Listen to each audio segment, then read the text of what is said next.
ধুর, এই গরমে কোনো কিছুই খেয়ে যেন তৃপ্তি পায় না। তোমাদেরও কি আমার মতো একই অবস্থা? তবে আজকে যে রেসিপিটি শেয়ার করছি সেটা খেয়ে কিন্তু পেট এবং মন দুটোই তৃপ্তি পাবে। আজকে বানাচ্ছি সবজি ভর্তা। এখন ভীষণ একটা ভাইরাল রেসিপি চলছে, আর সবজি তো বাচ্চারা খেতে চায় না। একবার তাদেরও এইভাবে বানিয়ে দেখো। আমার ছোট্ট মেয়েটা কিন্তু এটা দিয়েই পুরো ভাতটা খেয়ে নেয়। এই ভর্তাটি বানানোর জন্যে আমি এখানে ২ রকমের সবজি নিয়েছিলাম বরবটি এবং ঝিঙ্গে।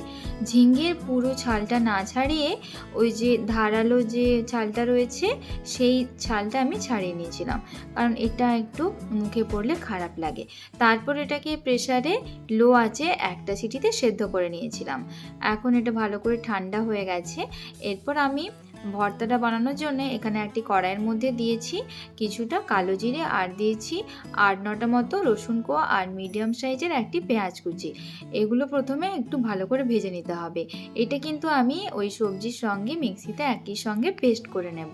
রসুন এবং পেঁয়াজটিতে যতক্ষণ না একটু লালচে কালার ধরছে ততক্ষণ পর্যন্ত কিন্তু এটাকে ভেজে নিচ্ছি মিডিয়াম ফ্লেমে।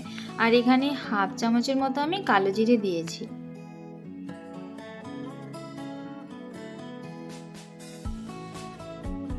পেঁয়াজ এবং রসুনটা একটু বাদামি হয়ে এসছে, তো এটার মধ্যে আমি একটা কাঁচা লঙ্কা দিলাম।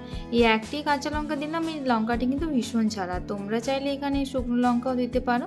শুকনো লঙ্কাটা প্রথমে একটু তেলের মধ্যে ভেজে নেবে সেটা ভালো করে, তারপরে কালো জিরে, রসুন এবং পেঁয়াজটা অ্যাড করবে। এখন ওটাকে ঠান্ডা করে নেব। তো আমি এখানে একটা ছোট্ট মিক্সিং বোল নিয়েছি, তো সেটার মধ্যে পার্টে পার্টে এটাকে একটু পেস্ট করে নিয়েছি। প্রথম পার্টটা আমি পেস্ট করে নিয়েছি, যেটার মধ্যে কিন্তু আমি কাঁচা লঙ্কাটা ছাড়াই পেস্ট করেছি, ওইটা থেকে মাম্মাকে বানিয়ে দিয়েছিলাম। আর বাকি যে এক্সেস সেটা কিন্তু আবারও পেস্ট করে নিচ্ছি। তো পুরোটাই এখানে আমি পেস্ট করে নিয়েছি।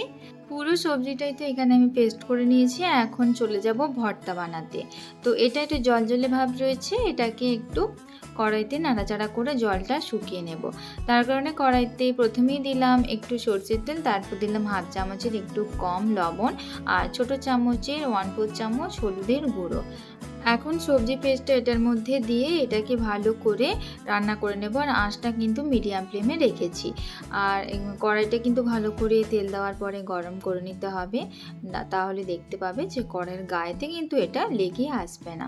আর যখন এটা একদম জলটা শুকিয়ে যাবে, একটু কড়াইয়ের গায়েতে লেগে আসবে, তখন বুঝতে পারবে এটা রান্না হয়ে গেছে। আর এখানে আমি 1/4 চামচ চিনিও অ্যাড করলাম। এই সবজি ভর্তাতে এটা একদমই যে শুধু বরবটি এবং ঝিঙ্গে দিয়েই বানাতে হবে তা কিন্তু নয়। বরবটি এবং ঝিঙ্গে আমার একদমই খেতে ভালো লাগে না, তো এইভাবে নতুনত্ব রান্না করে আমার কিন্তু খেতে বেশ ভালো লেগেছিল। এবং আমার বাড়ির সকলে, মানে আমার হাজব্যান্ড, আমার মেয়ে দুজনেই কিন্তু খুব আমেজ করেই খেয়েছিল। তো আমি এখানে বলবো তোমরা তোমাদের পছন্দ মতো বা অপছন্দ মতো যে সবজিগুলো তোমরা খেতে হয়তো ভালো লাগে না, বা যেগুলো খেতে হয়তো ভালো লাগে সেগুলোকে নতুনত্বভাবে রান্না করবে। তো এইভাবে বানাতে পারো। ভর্তাটা এখানে রেডি হয়ে গেছে এবং একটা প্লেটের মধ্যে এটাকে নামিয়ে রাখছি। তবে এটাকে খাওয়ার সময় কিন্তু অল্প কাঁচা সরষের তেল মেখে এটা খেতে কিন্তু খুব ভালো লাগে। মাস্ট কিন্তু কাঁচা সরষের তেলটা অ্যাড করবে। যে কোনো ভর্তা মানেই কিন্তু কাঁচা সরষের তেল মাস্ট। তো যদি ভালো লাগে তাহলে অবশ্যই এইভাবে বানিও, এবং খেতে কেমন হয়েছিল আমাকে কিন্তু কমেন্ট করে জানিও। এখনকার মতো বিদায় নিচ্ছি, ফিরে আসছি আরও একটি নতুন রেসিপি নিয়ে।